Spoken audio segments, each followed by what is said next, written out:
There was no such thing as a day, because we didn't know the difference between day or night.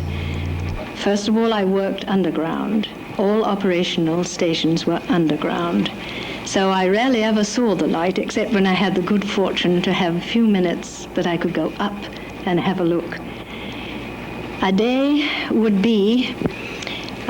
begin almost any time as soon as information came in. My job would be to break the initial code, to find out what the raid for that particular day was, and then to start building all the briefing intelligence material so that the intelligence officers could take over, and then they would transmit all this, of course, to the air crews. This would take a long time because there's an awful lot involved in this information. However, after we got the air crews into the briefing room, the briefing would take place, and that would be roughly about an hour or so, sometimes more, depending again on the information and the type of raid that we were doing. And then there would be the issuing of what we call Pandora boxes to every member of the air crew.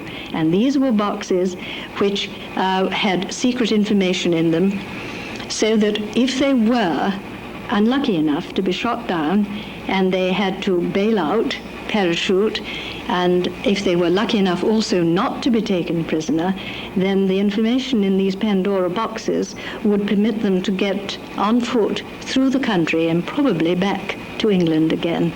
So that this was another part of our compiling of information and transmitting this to the air crew for the protection of the air crew. And these were called the escape routes. And this is work I had to do as well. Then I would have to go to the Flying Control Center when the planes took off, and we used to see about 150 to possibly 180 planes into the air on a single raid, so that took quite a while.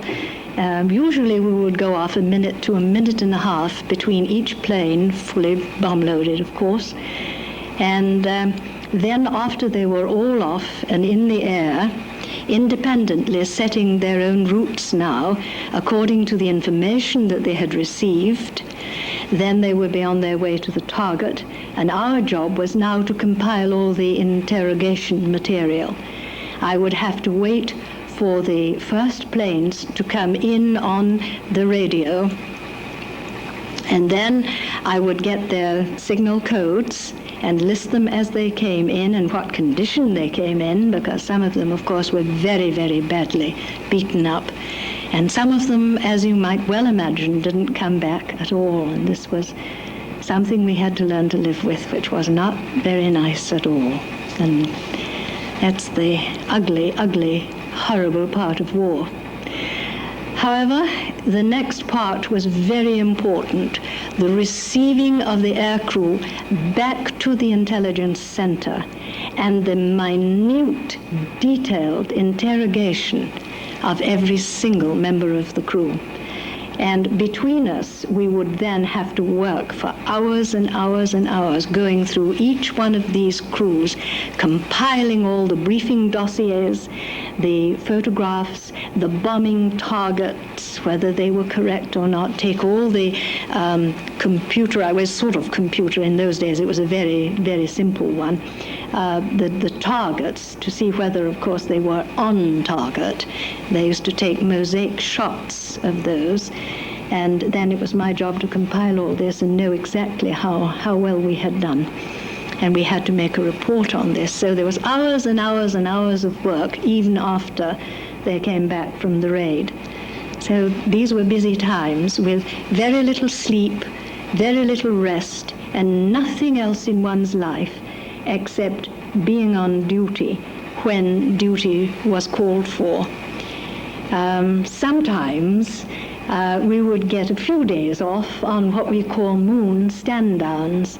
When the moon was at its fullest, we couldn't send aircraft out, especially on the northern routes. So we would probably get 3, 4, 5 days off, depending on the equinox. And that would be very nice. We would have a rest and we would be able to sleep and to live like human beings for a very little while.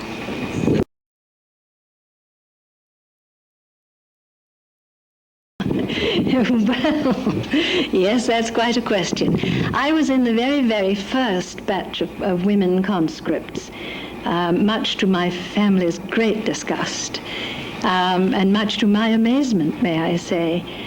But there was an accident occurred between the time that I should have gone in and the time that I actually did go in for my training. And that was that I was in London at the Royal Academy. And the Royal Academy building, in fact, the whole area was completely wiped out one night. So we had nowhere to go to. The bombs came down, and I mean the whole area around the University of London and London colleges, and the whole area entirely, just beyond the British Museum, was all demolished completely. And there was simply nothing but rubble. So I decided then that I would go and see if I could enter earlier than the date they had originally given to me. So in actual fact, they gave me, as a result of this, it was only a matter of about 2.5 or 3 months, I think, but as a result of this, they gave me credit for the fact that it was volunteer. But it really wasn't. I was in the first batch of conscripts.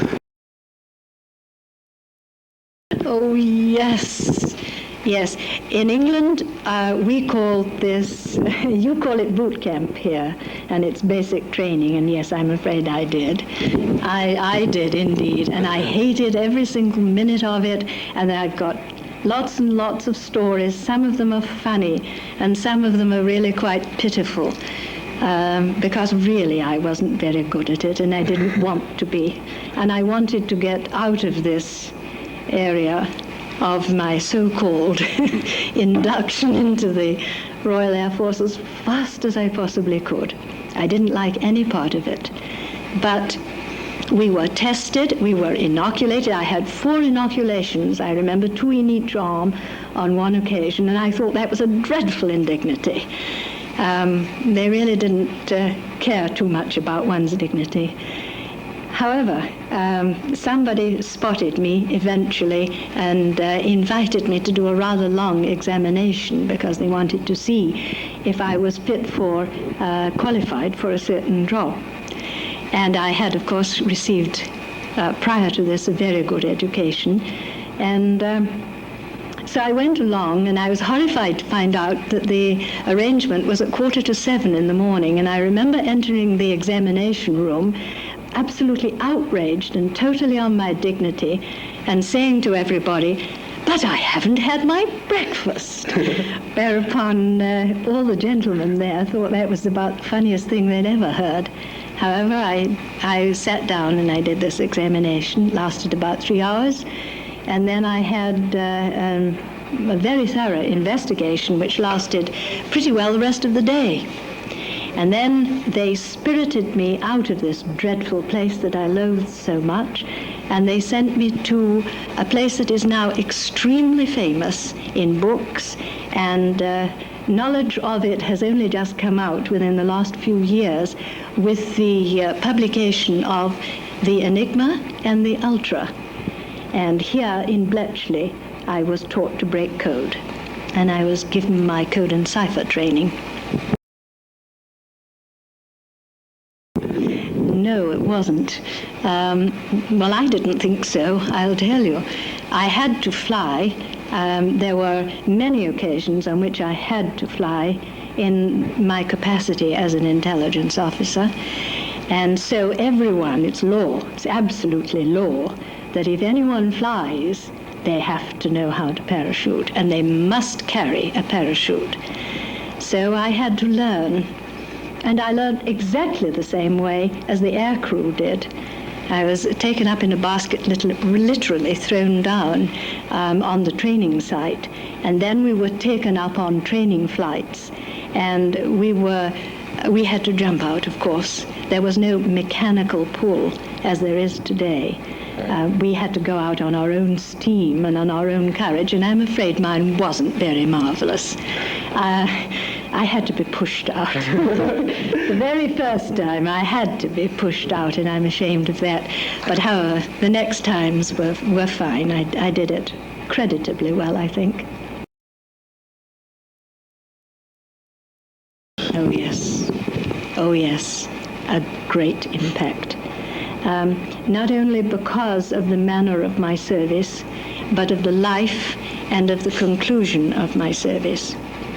In the end, because I had become such a skilled interrogator, I was drafted to the camps of Buchenwald and Belsen. And there I was to gather the so-called DPs, the lost people of Europe, and try to gain from them, to elicit from them information that we could use to find possibly any relatives or home, or find out even in some cases who they were. So that the whole range of my service in the Royal Air Force has had a tremendous impact on my life. How could it else? This is not an amusing part of my life, and I take it very seriously, and I don't talk about it a great deal at all. In fact, this is the first time in all of these years that I ever have spoken about it, especially in a microphone, and especially for this kind of a purpose. I dealt with death, I dealt with horror, I dealt with terror, and I was terrified many times myself. Even as we were going out to bomb at night, remember, so were the Germans coming to bomb us at night. And the whole years of the war were nothing but a terrible conglomeration of fear and horror and suffering. War is torture.